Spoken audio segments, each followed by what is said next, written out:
дерлік сізге қысқа жазбалар алу керек Notion'да, немесе бір блог жазу керек.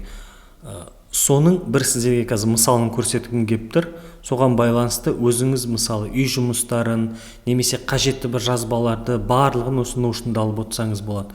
Мына жерде мен Алматы жайында бір қысқаша бір блог жазып қойдым. Және осы жерде не бар, қысқаша айтып өтейін, және осыған байланысты өзіңіздің ары қарай идеяңызға байланысты жазбаларыңызды алып отырсаңыздар болады Notion'да. Ең басында мына жерде қысқаша менюсы айтады ғой, мәзірі. Бет басқан кезде, мысалға мәдениеті деген кезде, осы мәдениеті деген бөлімге алып барады. Осы қазір менюді қалай жасаймыз, соны үйренеміз. Мына жерде үлкен немен Алматы деп жазылып тұр. Одан кейін мына жерде көріп тұрғандарыңыздай көзге батып, Алматы туралы ақпаратты толықтыру деп мен бір өзіме уведомление қойып қойғам. Осы декабрьдің 31-і болған күні маған бір уведомление келеді. Жаңағы телефоннан, мен осы бетке қайтып кір деп, осы бетке қайтып кірем. Одан кейін міне қысқаша ақпарат деп үлкен немен жазылып тұр, сурет тұр, жанында жазу тұр, жаңағы Алматының орналасу жайында қысқаша жазылып тұр. Және мына жерде көріп тұрғандарыңыздай мәдениеті деген бөлім бар. Осы бөлім туралы жазылған. Және мына жерде байқағандарыңыздай Каменская плато деп тұрған жерде мен бір адамды белгілеп барайықта осы жерге деп комментарий жазып қойғам. Бұл не деген сөз? Осы комментарий жазған бетте осы адамға мен аяқта өз-өзім жазып отырмын. Негізі кез келген адам жазуға болады. Егер Notion беттеріңіз бір-біріңізбен бөліскен болсаңыздар, сол адамға уведомление барады сіздің комментариймен. Бұл қашан пайдалы болады? Мысалы, сіз достарыңызбен жаңағы үй жұмысын бірге істеп жатсыз. Немесе бірге бірдеме жазып жатсыз, үлкен бір блокпост деген сияқты. Сосын Алматы жайында видео дей салайық былай. Видео деп жазылып тұр, және астында бір видео тұр. Басқан кезде сол видеоны осы Notion'ның ішінде көре беруге болады. Интернеттің несіне байланысты, жылдамдығына байланысты. Енді осындай бір бет істеп көрсетейін, қалай істеуге болады. Ең басында бет ашасыздар, одан кейін не істейміз? Одан кейін жазайық. Сүйікті қалам дейсіз, Одан кейін аяқта иконкасын қоямыз. Өзіңіз өзгертсеңіз болады. Өзге ұнайтын бір иконка қойып, былай қойайық. Үстіне бір әдемі кавер қойайық. Кірген кезде көзге әдемі көрініп тұрсын. Аяқта Unsplashed'ке кіресіздер, алдында көрсеткендей. Немесе өзіңіздің де суретіңіз болса, аяқта upload деген не бар. Осыны басып, компьютердан суретіңізді жүктесеңіз болады. Unsplashed'ке кірікте Алматы деп жазайық. Алматының бір суретін алайық, Мысалы, әдемі бір көлді. Мына жерде былай тұр, сурет дұрыс қойылмады. Оны не істейміз? Мұна пернені басамызды астыға қарай түсіреміз. Әдемі болып келгенше сақтау дейміз. Сосын мына бірінші empty page with icon дегенді басамыз. Енді жаза бастаймыз. Бағана көрсеткен айтқанымдай Алматы деп жазып бастаймыз. Мен көп уақыт алмайын. Мен уже осында бір бет істеп қойдым, Алматы туралы. Осыны көшіріп алайын. Көшірем. Мынаққа алайықта вставить дейік, осылай. Қойдық. Енді біздің ең үлкен тақырыпша не? Алматы. Осыны үлкен тақырыпша қылайық. Бұны не істейміз үлкен тақырыпша қылу үшін? Бірінші 6 нүкте тұрған жерді басамыз. Мына жерді тым жақын болып кетті. Басамызда turn into дейміз. Heading 1 деген ең үлкен тақырыпша. Екінші үлкендігі бойынша, үшінші үлкендігі бойынша. Ең үлкен дейміз. Одан кейін мынаны екінші дейміз, Одан кейін мынаны да екінші дейміз. То есть мына үлкен Алматы деген тақырыпшаның ішіндегі нелер ғой? Тақырыпшалар ғой. Екінші үлкендік дейміз. Допустим, мәдениеті деген аяқта болмасын. Қалай сразу жазуға болады? Жаңа тақырыпшаны ең үлкен қылғыңыз келсе, бір рет хэштег қоясыз да, энтерді басасыз. Сонда мәдениеті деп жазып бастай береміз. Бірақ бізге қазір екінші үлкендіктегі не керек, то есть Алматы деген тақырыпшаның ішіндегі тақырыпша.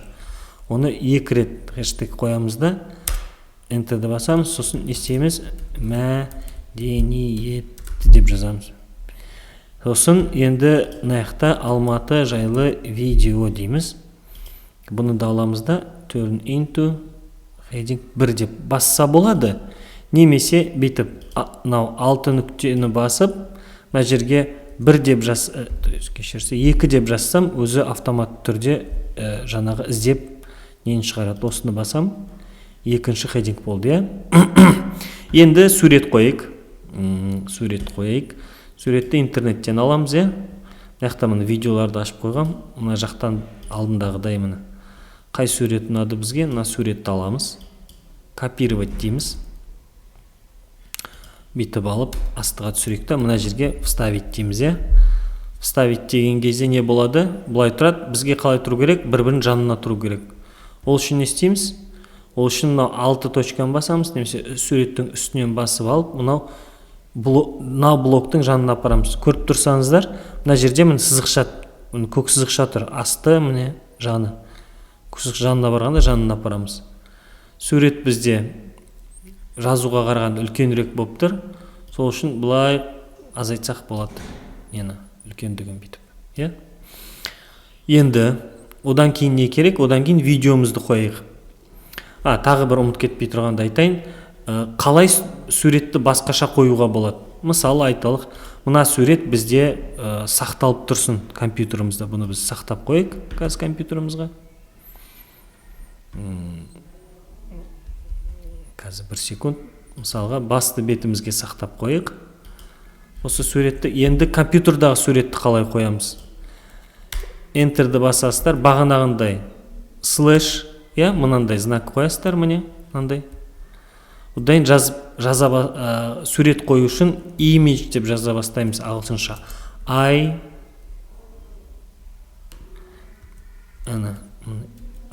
am деп жаза бастаңыздар, мына image деп шығады. Осыны таңдаймыз. Одан кейін мынандай бір бет шығады. Блок шығады. Осы жерде upload фото дегенді бас, жерді көрсетеді. Ондай бет шығады. Сіз алатын жеріңізді көрсетесіз. Мына сурет дейсіз. Таңдаймыз. Сосын ол суретті жүктейді.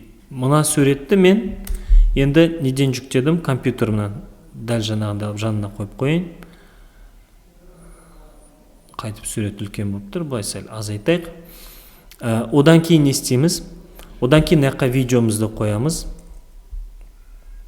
Видеоны қою үшін интернеттен, мысалы, өзіңізге ұнаған видеоге барасыз. Мысалы, мына видео делік. Осы видеоны ашайық. Одан ашқан кезде, үстінде осы видеоның ссылкасы шығады, мынандай үстінде. Осыны көшіріп аласыз, жай ғана көшіріп алдық. Көшіріп аламызда мына жерге алып кеп, вставить дейміз. Мынандай бір деме шығады. Dismiss десеңіз, ол просто осылай не болып тұрады, жай сөз түрінде тұрады. Мынаны екіншісін бастаңыз, embed десеңіз, кәдімгідей толыққанды видео осы жерге келеді. Мына қазір жүктелсін. Енді бізге үстіне мазмұнын қою керек. Мазмұнын қалай қоямыз? Ол үшін қайтып слэш басамыз. Мынандай бір знакты қоямыз да. Одан кейін мынаяққа table деп жаза бастасаңыз, ағылшынша table of content деген шығады. Бұл жаңағы мазмұны деген сөз ағылшынша. Соны басқан бетте автоматты түрде сізде не шығады? Мынаяқта қандай нелер бар? Тақырыпшалар бар, соған байланысты нелер шығады. Мына жерде сіздің мазмұныңыз өзгеріп отырады. Мысалы, мынаяққа тағы бір не қойық, тақырыпша қойық. Айталық, енді астына Астана деп жазайық. Астана деп жазсақ, мына жақта көріңіз, автоматты түрде ол енгізіледі. Басқан кезде сол жерге алып барады. Өшіре салайық. Түсінікті болсын деп айтып жатырмын. Енді комментарий қалай жазамыз? Мысалы, мына жер тұр, осы жерді таңдайсыздар, комментарий жазғыңыз келсе. немесе кез келген блогты да таңдасаңыз болады, өзіңізге байланысты. Мен мына жерге комментарий жазғым келіп тұр. Басқан кезде мынандай бір не шығады.